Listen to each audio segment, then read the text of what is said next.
Yo, what is up there today? I've got a really special video for you. I'm doing my first ever BTS explained video. So I've seen these kind of pop up a lot where a lot of you in the comments have said oh, if you really want to get a good, idea of the song, the lyrics, the video, then listen to these explained videos where they break down the lyrics, the music video and everything like that. So I'm doing that today. The first song that really kind of impacted me personally and left a lasting impression was Idol. I don't know how weird that is in the scheme of BTS songs, but that song just really resonated with me. So I was like, hey, you know what? I want to check out an explained video for this one. And so I can't remember who it was. I'm really sorry. But you actually left a link to this in the comment section below saying to check this out. This is by DKTV. It's BTS Idol explained by a Korean. So I'm really excited to kind of get into this and find out, more about the theories, the video, the lyrics behind them, what they meant to them. And I think it's really exciting. I think it's a really kind of cool thing. So please let me know down in the comment section below what you thought of his take on this, and obviously if you want more videos like this, because I think this is really interesting. I'm actually really super excited to get into this and kind of dive into BTS a bit more than just listening to music videos and whatnot. So yeah, excited. Of course, if you want the full reaction and early access to all the BTS stuff I'm doing, that is on my Patreon. Link to that's in the video description below. Make sure you check that out. If you do, honestly, thank you so much. Those of you over there have just been so nice and kind to me, so it's cool hanging out with you guys. So love that. So yeah, BTS Idol explained by a Korean. Let's go. I'm really intrigued to see what we're going to learn here. So let's go.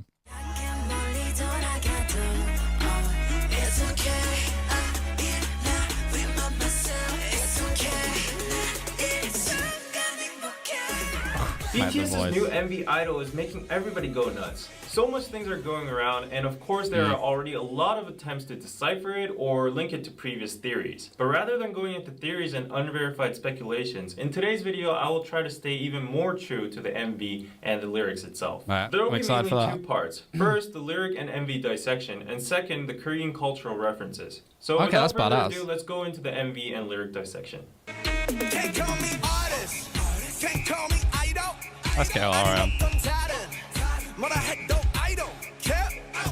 Artist, idol, I don't care. RM is saying that he doesn't give a shit about what people call him. Okay, hello. But one thing to notice is, when he's saying 아니면 또 다른 뭐라 해도, he comically dances to Psy's new face choreography. Oh, so apparently really? He doesn't care how many new faces he has. In the latter part of the NEWBIE, look at what the choreography looks like. Let's go. You saw it, right? But let's try to chop this lyric into a different way again. Let's start the lyrics at I don't, without the care.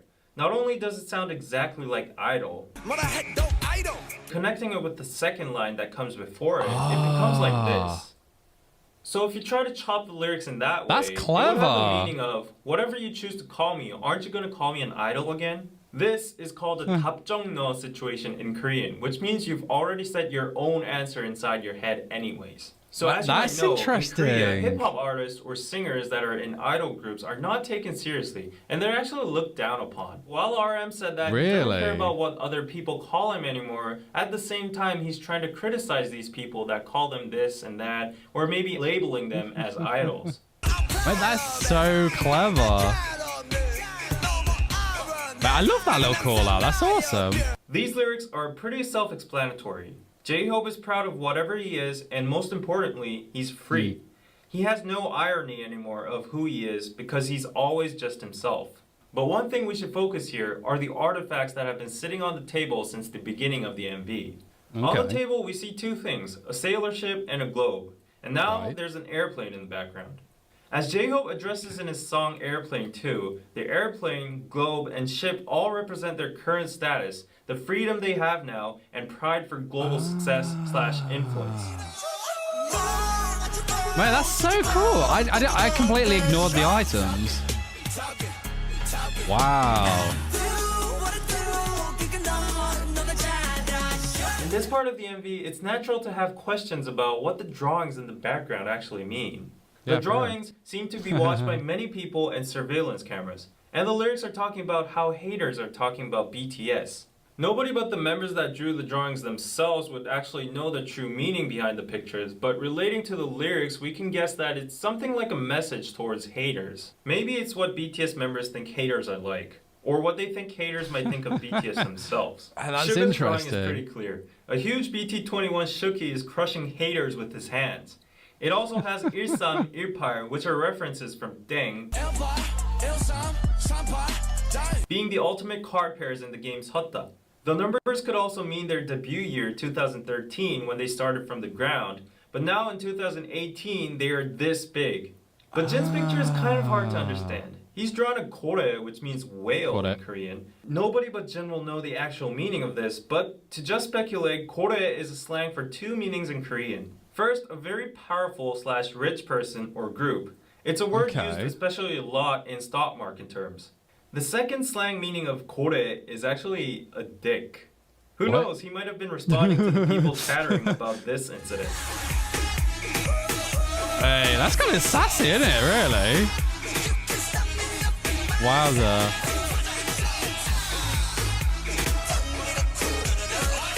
Orsu is a sound Koreans make when they're excited in traditional old folk music.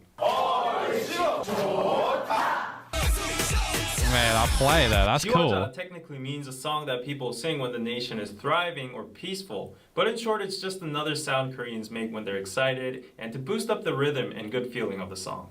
Man, I feel that.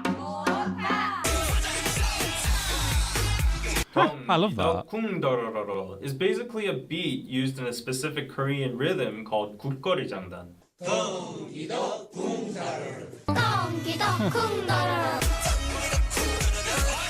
And for the visuals used in this part, this is the Chinese character 사랑해, which means love. And in the latter part of the MV, there's also a part when Jungkook appears and the word 사랑 is actually written in Korean. Wow. In this scene, Jimin stands out among the whirlpool of BTS members, which could imply that even though BTS is a group and all the members rotate around me, and a lot of people actually talk about us only in a set, nevertheless, I acknowledge my own existence and I stand out as a unique being. Thus, I love myself. Cool. Mate, this is really interesting. I love, like, it's amazing just how much kind of like meaning and hidden kind of messages are going into it, especially when, you know, you combine the video aspect there as well. But I like the way it really does bring attention to just how, like, you know, BTS have the, you know, what's the cojones, you know, the balls just like, you know, obviously when they get to a certain size and like anyone in life gets to a certain size, they do attract the haters, and it's just a, you know, this mix of, you know, jealousy because someone's taking a chance on themselves doing something slightly different and they're getting results from it. So that naturally breeds that, and getting that, you know, those negative comments, that negative emotion, you know, at you is a hard thing to deal with. So to get to the point now where they, you know, like they openly kind of like fight back, and they're not just fighting back, but they're fighting back in, you know, what made them popular in the first place. You know, just how talented they are with like lyrics and like these visual cues that we're getting over in, you know, the music video and whatnot. And I think it's really cool as well that it's not just addressing the haters and stuff like that. There's obviously that aspect there as well where they're nodding to, like, you know, where they come from, and like what you were saying there with the rhythm from the old Korean music being like, you know, infused within the song for that little part there. It's kind of a nod of like, you know, where we came from and what makes us unique, you know, we are this kind of thing. And it's kind of like self-celebration as well. I really like this as a concept, and it's so the guy doing this as well, honestly, he's so clean and clear with what he's presenting, and he's got such a obvious good knowledge on this. So man, this is solid. I'm loving this. I'm absolutely loving this. It's so cool. So let's get back to it. Being, thus, I love myself. Face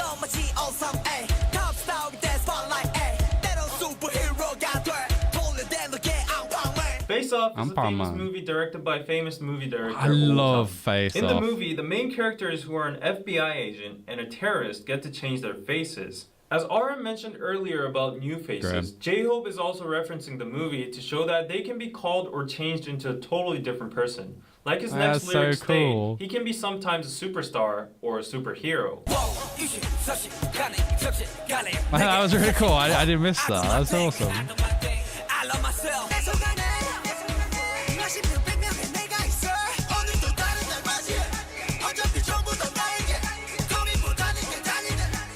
Suga, Jungkook, and V all say they have so many different people inside them, but they notice that they are all parts of themselves too. So they decide to accept them and love themselves. Plus, you can notice in V's lyric 고민보다는 그냥 달리네 is a reference from their song 고민보다 고, which has the message of YOLO. Cool.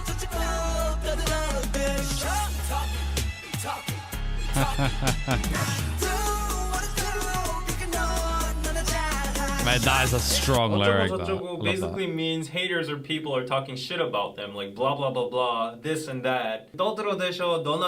These two lines are a form of sarcasm that only Koreans will understand. That's really cool. 떠들어대 and 너 are both 반말, which is informal speech. But in the lyrics they attach 셔 and 하셔, which is a traditional form of honorific called 존댓말.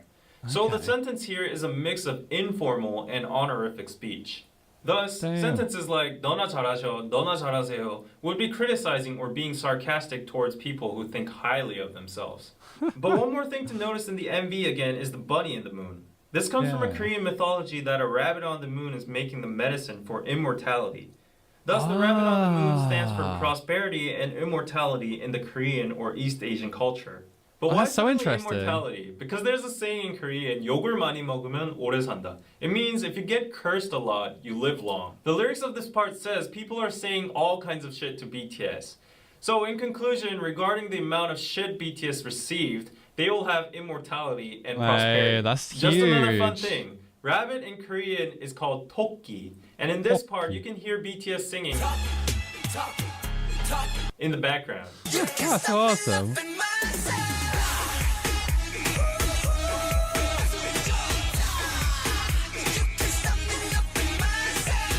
I love it. Giant shark tries to attack BTS, but they are unaffected, and they keep on singing "You Can't Stop Me Loving Myself." They don't care about the fact that a big shark in the bag is trying to eat them up, but rather they enjoy the situation by saying.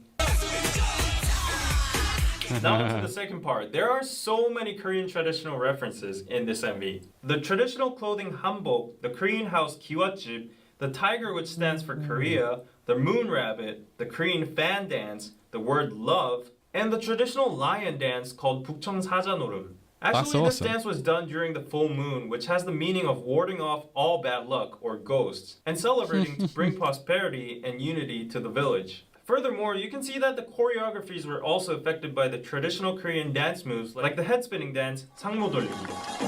By these references, you can see that BTS is bluntly rebutting the criticism of them being westernized and focusing more overseas. At the end of the MV, if you see very carefully, you can see that the globe has changed from South America to where you can see Korea.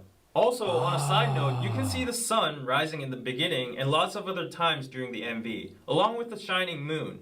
And the sun also goes down. These details are so minute. The sun, paired up with the artifacts, the globe, and the sailboat, kind of remind you of the 해가 지지 않는 나라, the empire on which the sun never sets, which was a term to describe the Spanish or British Empire in the past when they had so many colonies all over the world.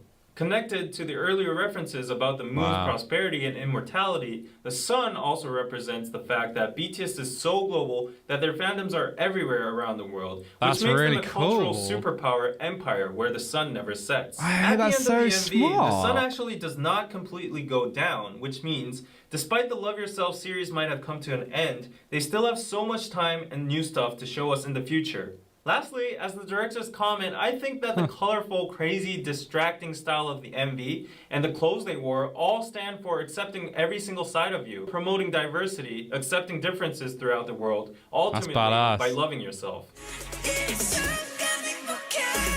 Alright, that was awesome. Damn.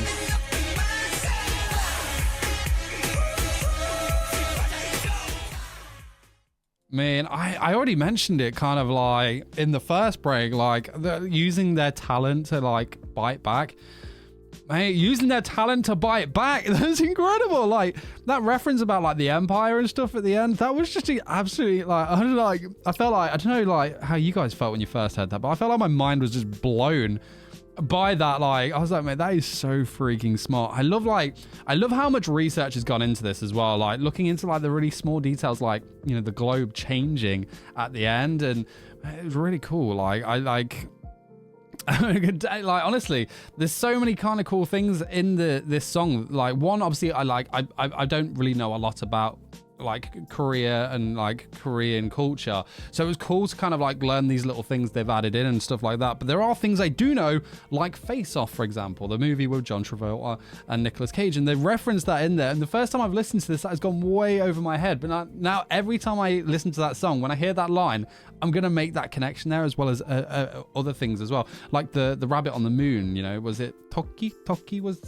what they call the rabbit, like that's so cool. I love this guy for just how like simple and easy he made this. And honestly, there's parts of this that I'm just like, damn, I've got to say, like I knew BTS were talented, and in the last couple of months I've been listening to BTS, I really appreciate, you know, just how smart they are and how good they are. But like when the like the lyrics and stuff are broke down like this, not just the video but mainly the lyrics in this case, it's just like, mate, they're incredible. They're absolutely incredible. I love this. Absolutely love this. I definitely want to check out more. Please let me know down in the comment section below which other songs I should check out these Explain series for. Is this the go-to guy for that, or are there, you know, somebody else there that's good? Just drop some links down in the comment section below. Honestly, please, I really would appreciate that, and I'll definitely check them out if you want them. So, bro, that's amazing. And of course, if you want the early access and full reactions in case I had to cut this up for YouTube,